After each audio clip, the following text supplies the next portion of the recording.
I'm just saying, bitch, stop doing that. You always doing that. Calling me here for what?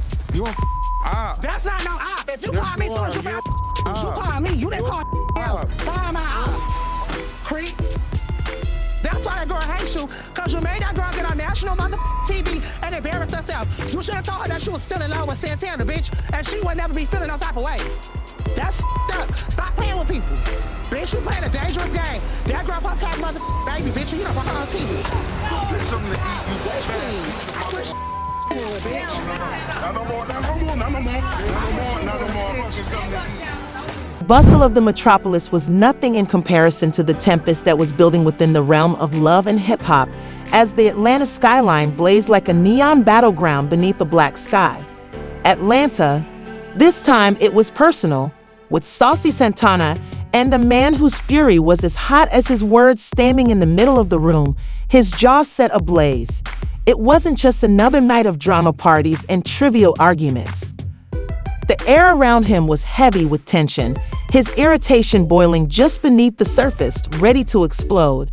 His entire body tightened, and his fists stiffened, appearing like a ticking time bomb, the kind of pressure that only years of accumulated animosity could generate.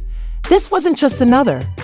Being in a relationship with you, and I had to accept them if I was gonna do that. So if y'all are part of me, I need to know who y'all is. But still, we're gonna go in on her. I'm not going in on her. I never said nothing to you. I didn't give you a definite answer. The thing that you said about her. She don't know what I said at that brunch. I told her. Exactly. I told her she's seen it. So you should have been telling her everything. Just like that you same said, way you came back and told me everything that she was saying about me.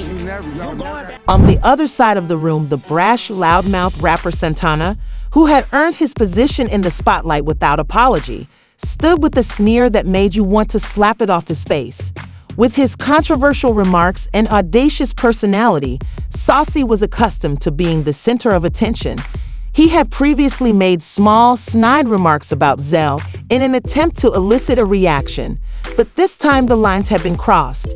The insults began with a tweet here, a joke there, and then moved on to Zell's baby mama. However, as time passed, they became more obscene. Saucy had no filter, and Zell's tolerance had run thin. It wasn't just the words, though. It was the fact that Saucy had crossed a boundary into something far more agonizing, personal ruin.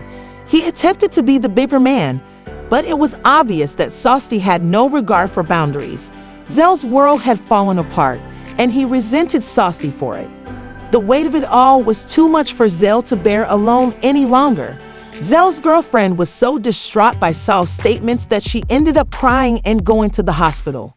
Unbelievably stressed, the public shaming and baby mama drama, everything had reached a breaking point, and Zell was going to give Saucy every bit of his suffering. This was more important than the show. This was his family, his heart, and his life, and Saucy Santana had threatened to destroy it all. Saucy Zell's voice boomed across the room, cutting through the din of a party that had been going on. He entered the room like a man possessed, his eyes dark with rage. He didn't care about the lights, the cameras, or the fact that they were surrounded by people who might try to stop him. Occurring just before silence fell in the room, the two men who sensed that this wouldn't be your average beef are now the center of attention. Saucy didn't flinch. On the contrary, he straightened up and maintained his cocky demeanor. "What's up, Zell?" He rolled his eyes and sneered. "Are you still upset about some pointless tweets?" Fury nonsense blazed in Zell's eyes. "You believe that this is only about your insignificant remarks, that you can disparage my baby mama and make my girl feel unworthy, and that I won't take any action." Tell me what? How you want me to support you? I don't want your support because you don't support that. I'm You the don't first never person you support me. call. All I'm the first person you call, Zell. I'm the first person you call. Saucy laughed dramatically. He said in a sarcastic tone, "Man, are you really going to stand here and act like I'm the reason your life is a mess? Perhaps you should take a look in the mirror before accusing me of being the cause of your problems." He took a step closer, his body language emitting wrath, and Hugh thought it was just him. Zell's face twisted in a mixture of disbelief and disgust. "You're really still talking? You believe that there are no repercussions for the disrespectful remarks you make about my family?" Everyone knew that Ed had a temper, but no one anticipated that he would lose control in this way, and no one could have predicted what would happen next.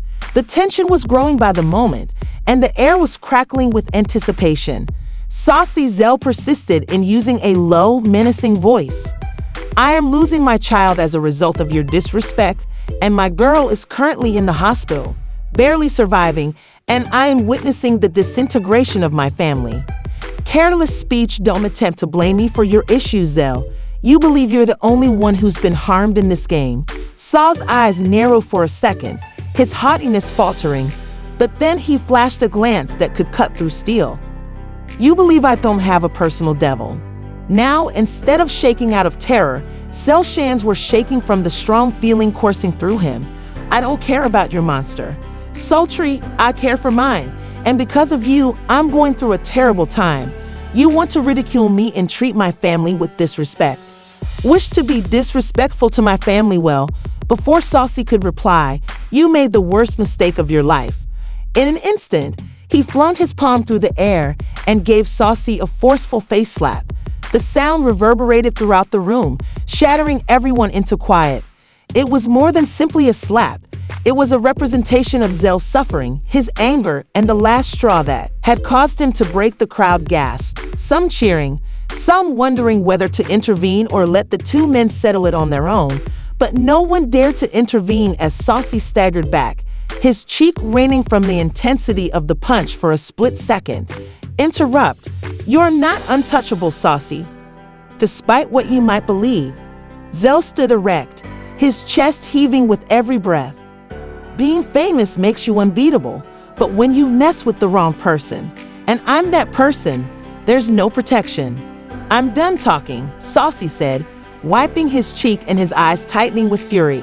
You think this is over? He shouted, but Zell had already turned his back. Next time you won't be as fortunate, Zell snarled, his voice as cold as ice.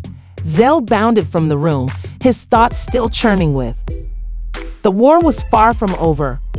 But for tonight, Zell had made his stand, and if Saucy Santana believed that this was the end of it, he was going to learn a harsh lesson about how far Zell would go to protect what was his. The weight of everything that had happened as he left the chaos behind him didn't feel like a victory, but rather the beginning of something darker. Doing that, you need to take your anger out on the right person, because I ain't do to you. Yes, you did. Every time, you always doing that. You So what you came to do a scene started to cuss me out. Why you ain't cussed her out? Why you ain't cussed her out? Why you ain't cussed her out? Why you ain't cussed her out? Why you ain't cussed her out? I ain't gonna do nothing to him. I'm just saying, bitch, stop doing that. You always doing that. Calling me here for what? You a That's not no op. If you call me as soon as you call me. You didn't call else. Sorry, The breakdown was honest, genuine, and incredibly human, serving as a reminder that even in the world of reality TV, cast members of drama and glamour are still coping with the same complicated emotions and difficulties as everyone else. Santana's and Zell's following moods were: the emotional fallout from this moment would play out in the upcoming episodes. But for the time being, all fans could do was watch as Santana worked through the complexities of his feelings. It was unclear if this revelation would force a chasm between them or if they could mend their broken friendship. I don't want to carry before marry. So I want to be married. So how you feel about that? about marriage? Yeah, A pregnancy test. we can do that. You need some water so you can be. I can be. Nah, cause I know pregnancy test. I don't motherfucking be. Let me see. Since you. Why would you do that? Boy, please. Why would you do that? Why Like, for would real? you show me a pregnancy test? Don't put out a pregnancy test. Oh, yeah. Why do you throw these pregnancy tests? Are you jealous that Zell is having a baby with someone that's not? Satan is jealous. Why can't you be happy? Why can't you support me? Because you're jelly. You're jelly on a toast.